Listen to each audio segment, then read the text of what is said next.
오늘 하나님의 말씀 창세기 21장 14절부터 19절까지 말씀을 보겠습니다. 아브라함이 아침에 일찍 일어나 떡과 물 한 가죽 부대를 가져다가 하갈의 어깨에 메워주고 그 아이를 데리고 가게 하니 하갈이 나가서 브엘세바 광야에서 방황하더니 가죽 부대에 물이 떨어진지라 그 자식을 관목 덤불 아래에 두고 이르되 아이가 죽는 것을 참아보지 못하겠다 하고 화살 한바탕 그리 떨어져 마주 앉아 바라보며 소리내어 우니 하나님이 그 어린아이의 소리를 들으셨으므로 하나님의 사자가 하늘에서부터 하갈을 불러 이르시되 하갈아 무슨 일이냐 두려워하지 말라 하나님이 저기 있는 아이의 소리를 들으셨나니 일어나 아이를 일으켜 내 손으로 붙들라 그가 큰 민족을 이루게 하리라 하시니라. 하나님이 하갈의 눈을 밝히셨으므로 샘물을 보고 가서 가죽 부대에 물을 채워다가 그 아이에게 마시게 하였더라. 아멘.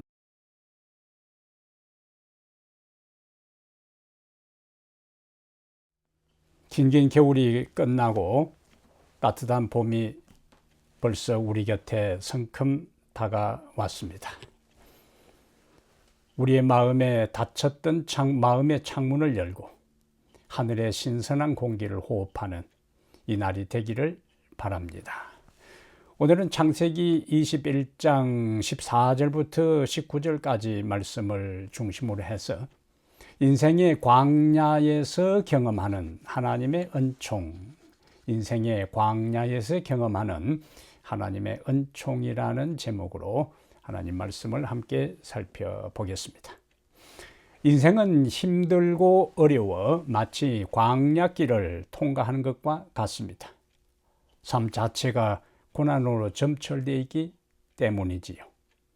산후라면은 육신의 아픔도 있고 일상생활의 어려움도 있고 인간관계의 갈등이 우리를 힘들게 합니다. 인생의 광야입니다. 우리가 아는 대로 성경에는 많은 광야가 등장합니다. 이스라엘 백성들이 통과했던 수르 광야가 있고 신 광야가 있고 그리고 유명한 신의 광야가 있습니다. 침례 요한은 어디에서 활동을 했죠? 유대 광야에서 예수 그리스도를 증거합니다. 바울은 다메섹에 가는 길에서 예수님을 극적으로 만난 다음에 2년 동안 아라비아 광야에서 하나님과 긴밀한 관계를 맺는 하나님을 깊이 체험하는 시간을 가졌어요. 오늘 본문에도 한 광야가 나오는데 브엘세바 광야입니다. 이스라엘 지형을 보통 이야기할 때 가나안 땅에서 북쪽 끝은 단입니다. 단. 그리고 남쪽 끝은 브엘세바요. 그래서 성경의 여러 곳에 단에서부터 브엘세바까지 이런 표현이 자주 나와요. 그것은 전체 이스라엘 국토를 표현하는 관용어가 됩니다. 단에서부터 브엘세바까지, 북쪽에서 남쪽까지. 브엘세바는 오늘 본문에 나오는 브엘세바 광야는 아브라함과 그의 아들 이삭과 야곱에 이르기까지 부조들 3대의 족장들의 삶의 터전으로 잡았던 곳입니다. 따져보면 브엘세바는 족장들의 아브라함과 이삭과 야곱의 삶의 애환이 서려 있는 곳이고 그들의 파란만장한 삶의 스토리가 전개되던 곳이 바로 브엘세바 광야입니다. 오늘은 이 성경에 나오는 브엘세바 광야에서 일어났던 세 가지 사건을 통해서 인생의 광야에서 경험하는 하나님의 은총, 이런 제목으로 말씀을 나누기를 원합니다. 첫 번째 브엘세바 사건은 창세기 16장에 나오는 하갈의 스토리입니다. 하갈은 본래 사라의 여종이었잖아요. 그래서 창세기 16장에는 오늘 첫 번째 읽은 하갈의 스토리를 통해서 하나님은 광야에서 눈물을 닦아주시는 은총을 주신다. 이런 주제를 먼저 살펴보겠습니다. 하나님은 광야에서 우리의 인생의 눈에 흐르는 눈물을 닦아 주신다. 이 하갈은 앞에서 본 것처럼 아브라함의 종이었는데요. 아브라함이 기근을 만나서 애굽에 잠깐 피난가 있는 사이에 그곳에서 아마 함께 그 구입 노예로 삼아서 데리고 온 여종으로 추리가 됩니다. 근데 우리가 아는 대로 아브라함과 사라 사이에 오랫동안 아이가 없을 때에 사라는 아브라함에게 하갈을 취하여 아들을 낳도록 권유해요. 아브라함은 그 권유대로 하갈을 취하여 아들을 낳는데 사라도 얼마 후에 하나님의 약속대로 아들을 낳는데 이삭입니다. 그런데 하갈의 아들 이스마엘은 이삭이 태어나지 아니었더라면 아브라함의 모든 재산이 자신의 몫이 되고 아브라함의 후예로서 대를 이어갈 중요한 인물이 될 텐데 이삭이 태어남으로 그 모든 것이 물거품이 되고 말았어요. 그래서 이스마엘은 틈날 때마다 이삭을 데리고 잘 놀아야 되는데 틈날 때마다 이삭을 구박하고 박해하는 모습을 사라가 보게 됩니다. 그 광경을 목격한 사라는 아브라함에게 요청을 하고 아브라함은 하갈에게 떡과 물 한 가죽 부대를 주어 결국에 쫓아내요. 쫓겨난 그들이 간 곳이 바로 어딘가 브엘세바 광야였습니다. 하갈이 처해 있는 처지를 단적으로 보여주는 거예요. 그들의 심정도 하갈이 처해 있는 마음도 형편도 그들이 내어 쫓긴 광야의 상황, 브엘세바 광야였어요. 위자료로 받은 것이 결국 가죽 물 한 푸대와 떡 몇 개가 전부였다. 가진 것이 얼마 지나지 않아서 떡도 다 떨어지고 물도 바닥에 났을 때에 오늘 본문에 보니까 허기와 갈증으로 견디지 못한 이 하갈과 이스마엘 기진맥진한 모자가 그것도 성경 표현을 보니까 같이 있으면서 우는 것이 아니라 서로 떨어져서 마주 보면서 우는 장면을 연출하고 있어요. 가슴 아픈 장면이지요. 슬픈 모습입니다.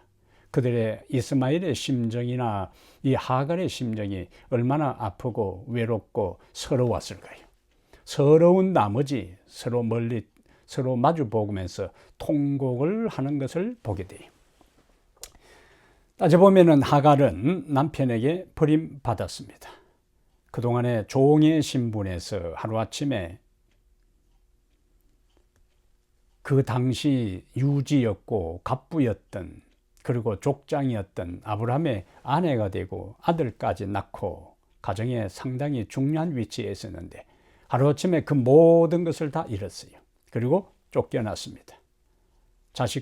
자기 혼자 쫓겨났더라면 그냥 여기저기 떠돌이 생활을 하다가 죽으면 그만이지만 어린 자식까지 함께 데리고 나온 하갈의 심정은 얼마나 쓰라리고 고통스러웠겠어요.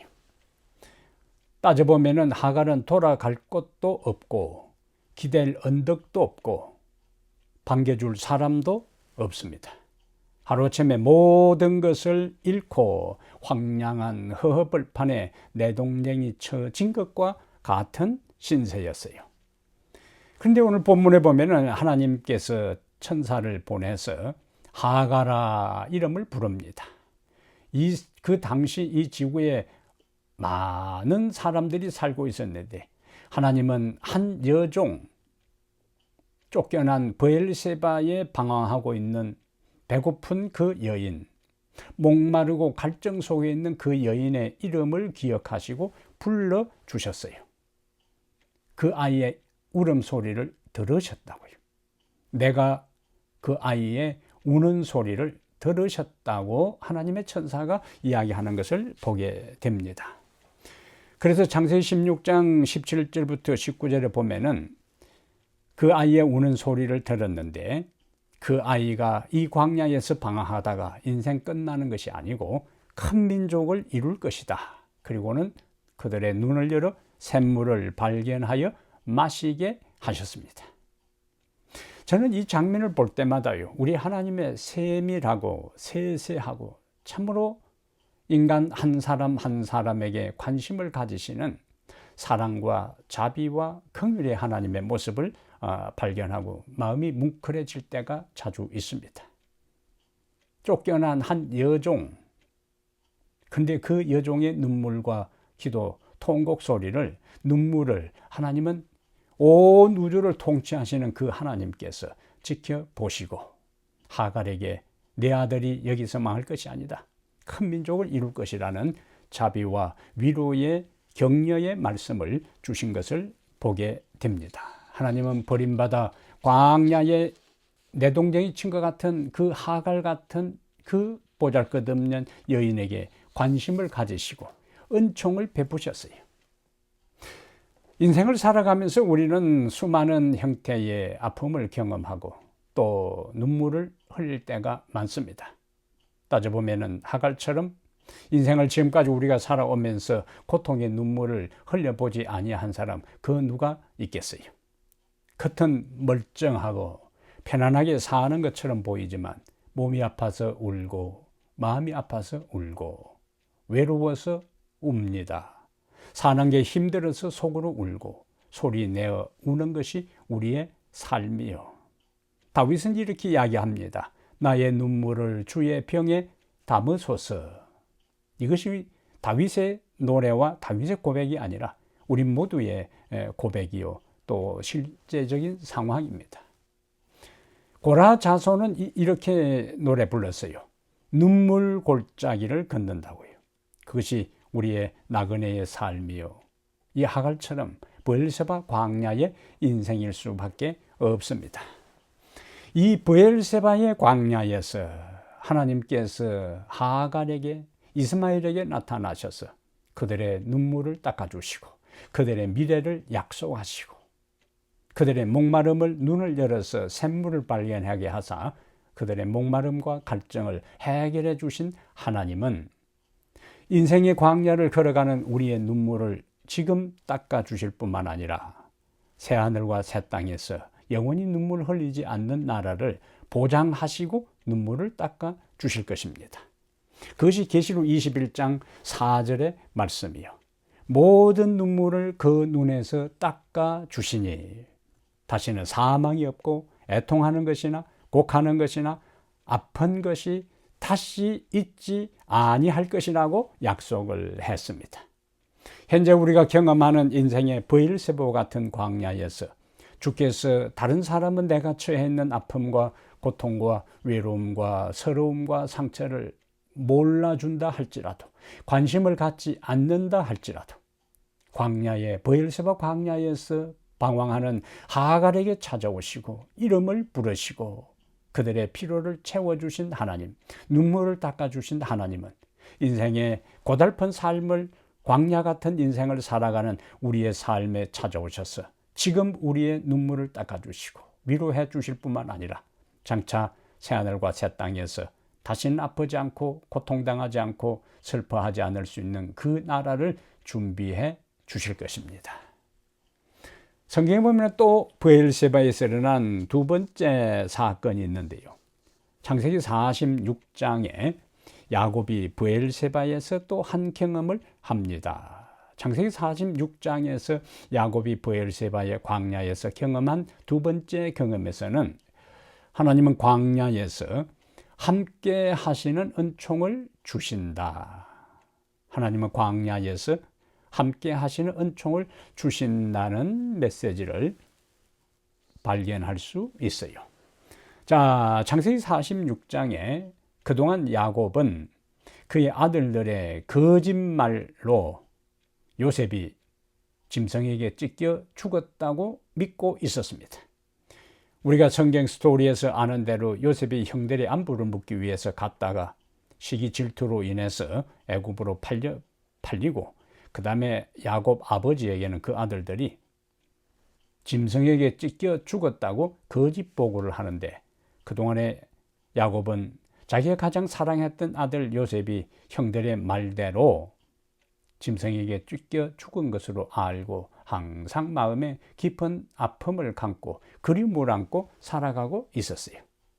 그러다가 애굽에 기근이 들고 가나안 땅에도 그 여파로 기근이 생겼을 때에 양식을 구하러 애굽에 내려간 아들들에게서 요셉이 살아 있을 뿐만 아니라 애굽의 총리가 되었다는 충격적인 소식을 듣게 됩니다.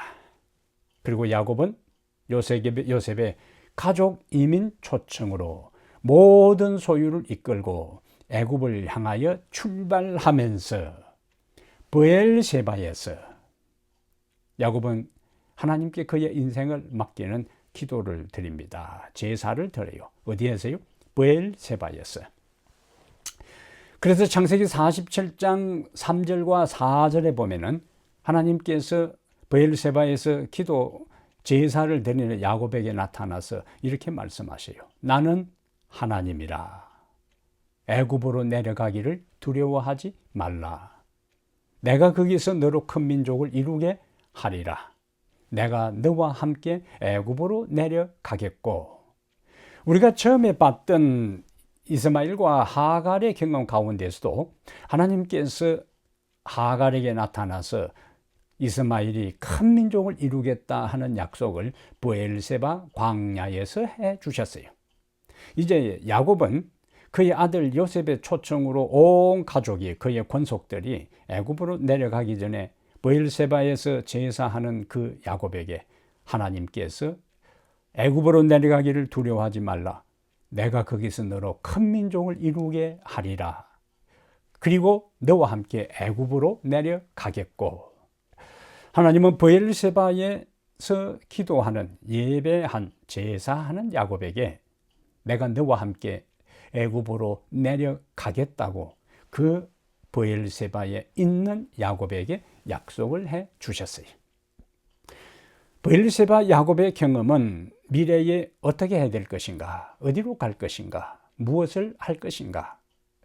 그때에 하나님은 브엘세바 광야 제사하는 현장에 오셔서 야곱에게 너로 큰 민족을 이루게 할 것이고 내가 애굽으로 내려가겠다고 하셨던 동일한 약속을 오늘 이 시대의 인생의 브엘세바 광야를 살아가는 우리에게 똑같이 해 주시는 것입니다.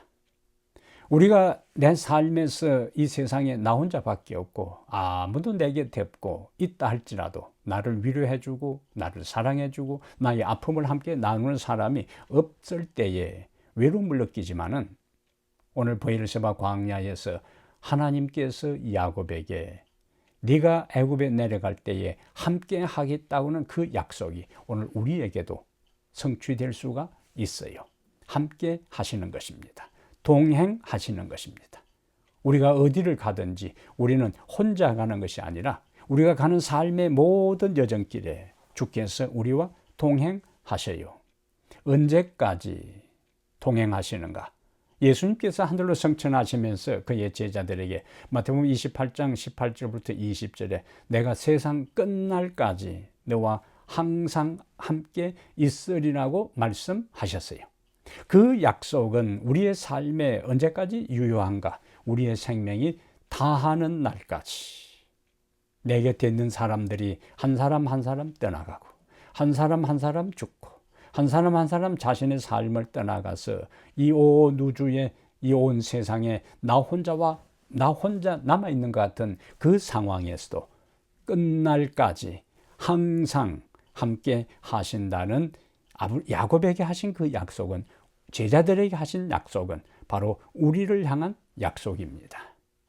광야 같은 인생을 살아갈 때에 우리와 함께 하시는 주님께 대해 감사하고 기죽고 우울하고 울적하고 슬프고 외로운 삶이 아니라 가슴을 펴고 나와 함께 하시는 하나님의 임재하심을 의식하고 당당하게 인생을 살아가게 되기를 바랍니다. 세 번째 브엘세바 광야의 이야기가 또 나옵니다. 열왕기상 19장에 또 다른 브엘세바 광야 이야기가 있는데요. 열왕기상 19장에 브엘세바에서 엘리야는 또 다른 하나님의 은총을 경험합니다. 엘리야가 활동할 당시 누가 이스라엘의 왕이었죠? 그 유명한 폭군으로 유명한 악명 높은 아합 왕이 이스라엘을 다스리고 있었어요. 아합 왕의 부인 왕비 이세벨, 그가 시집오면서 시돈 땅에서 시집오면서 거짓 선지자 수백 명을 이끌고 옵니다. 그들이 온 나라에 흩어져서 골짜기에 우상의 제단을 쌓고 이스라엘은 하나님을 섬기는 대신에 완전히 우상 숭배하는 나라로 전락되어 버리잖아요. 하나님께서 이때에 갈멜산에서 누가 참 하나님인가, 여호와가 하나님이신가, 바알이 하나님인가, 참 하나님에 대한 선악의 대결을 벌이는데, 하나님께서 엘리야가 쌓아놓은 제단 제물을 불태우고 그 돌도 태우고 그 주변에 도랑에 있는 물까지 다 태우면서 하나님의 살아계심을 만천하에 증거하고 시위하고 드러내셨어요. 엘리야는 450명의 거짓 선지자들을 기손 시내로 데리고 내려가서 그들을 다 처단합니다. 이 소식이 왕궁에 있는 왕후 이세벨에게 전달되자 이세벨은 엘리야에게 자객을 보냅니다. 내일은 널 차례다. 내일은 너를 죽여버리겠다고. 이때에 이 소식을 접한 엘리야는 죽어라 하고 그 갈멜산에서 남쪽 제일 끝단이 브엘세바라고 했잖아요. 브엘세바까지 내려가고, 그리고 거기서 다시 또 광야길에 더 들어갔어. 더 이상 이 좁은 바닥에 왕궁의 추적을 피할 길이 없다고 판단한 엘리야는 로뎀나무 아래에서 하나님께 차라리 죽여달라고 호소합니다. 내가 우상 숭배하는 저 악녀와 같은 이세벨의 손에 죽는 것보다 하나님 당신의 손에 죽기를 원합니다. 하나님께서 천사를 보내서요, 엘리야를 어루만집니다. 그리고 떡으로 그리고 물로 그를 먹여요. 그리고 깊은 잠을 자게 합니다. 스트레스로 인해서 번아웃된 사람들을 회복시키는 하나님의 방법이에요.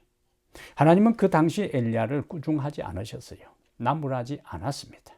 내가 위대한 선지자가 되어서 그 결정적인 승리를 거둔 다음 이렇게 믿음 없는 모습을 보이냐고 호통치지 않았습니다. 엘리야의 입장에서 하나님은 그 심정, 그 모든 푸념을 받아주셨어요. 그리고 조용하게 그를 타치하시고 그의 현실적인 피로를 채워주시고 잠을 푹 자게 해서 육체적인, 정신적인 이 탈진된 것들을 회복할 수 있는 기회를 하나님이 주십니다. 이 당시 하나님께 차라리 죽여달라고 했을 때의 이 엘리야는 육체적으로 참으로 많이 지쳤어요. 정신도 얼마나 피곤했겠어요.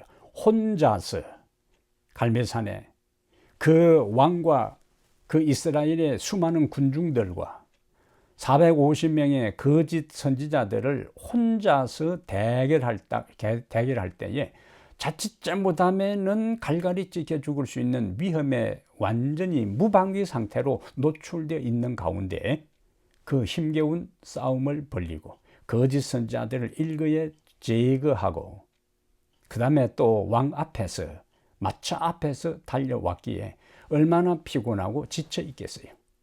그런데 여왕이 그를 죽인다고 했을 때에 육체적으로 지치고 정신적으로 지치고 마음은 무너지고 영적으로는 흔들리고 있었어요. 그런 그에게 하나님은 사자를 보내서 앞에서 봤던 것처럼 구운 떡과 물 한 병을 주셔서 원기를 회복시켜 주십니다. 하나님의 자비로운 손길을 우리가 느낄 수 있잖아요. 부모와 같은 그런 마음을 볼 수가 있습니다. 그 선지자를 따뜻거려 주시는, 그 선지자가 지친 모습, 그 탈진한 모습, 모든 것을 상실하고 더 이상 희망이 없다고 생각하고 죽여달라는 그 엘리야의 그 모습을 하나님은 그대로 안아주셨어요. 인정해 주셨습니다. 이해해 주셨어요. 그리고는 그를 어느 정도 엘리야가 원기를 회복했다, 잠을 푹 자고 이제 하나님이 공급한 떡과 물을 마시고 난 다음에 원기를 회복한 그를 하나님은 호렙산으로 부릅니다. 그리고 하나님의 영광을 보여주세요. 새로운 사명을 그에게 허락합니다. 여호와께서 엘리야가 그 사명을 감당하자 회리바람을 타고 하늘로 승천하게 하셔요. 여기 하나님께서 일하시는 모습을 봅니다. 엘리야는 더 이상 희망이 없다. 자기가 기대했던 이스라엘의 대대적인 부흥과 개혁이 일어나지는 않고 그 현장을 목격한 아합 왕은 개혁의 최전봉에 서서 이스라엘의 우상을 제거하는 일을 하지도 않고 오히려 여왕이 그를 죽이려고 하는 상황이 전개될 때 자신이 한 일들에 대해 결과가 없는 것으로 알고 얼마나 실망했겠어요. 얼마나 의기소침했겠어요. 얼마나 기진맥진했겠어요. 그래서 죽여달라고 한 것입니다. 근데 하나님은 엘리야가 죽는 대신에 그의 후계자 엘리사를 또 후계자로 세우게 하시고 왕을 기름 부음 붓게 하시고 남은 생에 열심히 활동하다가 하늘로 승천하도록 하셨어요. 그리고 예수님께서 변화산에서 기도할 때에 모세와 함께 죽음을 보지 않고 하늘로 승천한 성도들의 대표자로서 고난을 통과한 사람으로서 죄악의 선악의 대쟁투에서 하나님 편에 굳게 선 사람들의 대표자로서 십자가를 앞두고 기도했던 예수님의 변화산의 현장에 나타나는 특권을 누리게 됩니다. 이것은 우리의 인생의 모든 것이 끝났다고 생각되는 그 순간에도 이제는 나에게 아무 희망이 없다고 판단되는 그 상황에서도 아무도 나를 도와주지 않고 아무도 내 곁에 없고 내가 수고한 모든 것은 아무 결과도 보지 못했다고 좌절된 그 순간에도 하나님은 그것을 인정하시고 더 큰 축복으로 죽기를 요구했던 엘리야는 죽음 대신에 살아서 하늘로 승천하는 은혜를 하나님께서 그에게 주셨어요. 우리 하나님께서 하시는 일입니다. 하나님은 결코 당신의 백성을, 당신의 종을 망하게 내버려 두지 않습니다. 반드시 찾아오셨어. 우리에게 오셨어. 우리를 회복시키시고 더 큰 은혜와 축복을 주시는 하나님을 인해 감사하시기를 바랍니다. 하갈과 야곱, 엘리야가 있었던 브엘세바 광야는 그때 그 시절에 그곳에만 있었던 것이 아닙니다. 광야는 지금 여기 오늘 우리 시대에 우리의 삶에도 브엘세바 광야와 같은 상황에 처할 수가 있어요. 이스라엘 백성들은 애굽에서 나오자마자 바로 가나안 땅으로 간 것이 아니잖아요. 그들은 숱한 몇 번의 광야를 통과해야 했어요. 그와 마찬가지로 세상의 죄악의 애굽에서 예수 그리스도, 모세와 같은 예수 그리스도를 인도로 나온 우리들의 삶이 하늘 가나안까지 가는 데 있어서 이스라엘 백성들의 여정과 다를 바 없이 그 수많은 종류의 수많은 형태의 인생의 브엘세바 광야를 통과해야 하는 것입니다. 그러므로 광야는 고독의 장소가 아니에요. 주님을 특별히 만나는, 주님과 동행하는 장소입니다. 만남의 장소요. 홀로 우는 장소가 아니라 주님의 위로를 경험하는 은총의 장소입니다. 광야는 엘리야처럼 차라리 죽여달라고 하는 죽음을 생각하는 죽음의 장소가 아니라 다시 원기를 회복해서 영적 부활을 경험하는, 소생하는 장소요. 그러한 은총을 경험하는 장소입니다. 그렇게 야곱이 하나님을 만났어요. 그렇게 하갈이 하나님의 음성을 들었어요. 그렇게 엘리야가 하나님께로부터 영적으로 회복되는 경험을 했습니다. 이 광야 체험을 통해서 이 모든 이들이 한결같이 그들이 상상하고 그들이 기대했던 것 이상의 엄청난 축복을 받았어요. 하갈은 큰 민족의 어머니가 되었습니다. 야곱은 그 후손들이 큰 민족이 되어 하나님의 백성을 구성하는 조상이 되었어요. 엘리야는 새로운 사명을 감당했고 후계자를 세웠고 이스라엘의 왕으로 또 새롭게 임명을 하고 죽음을 보지 않고 성천하는 축복을 주셨어요.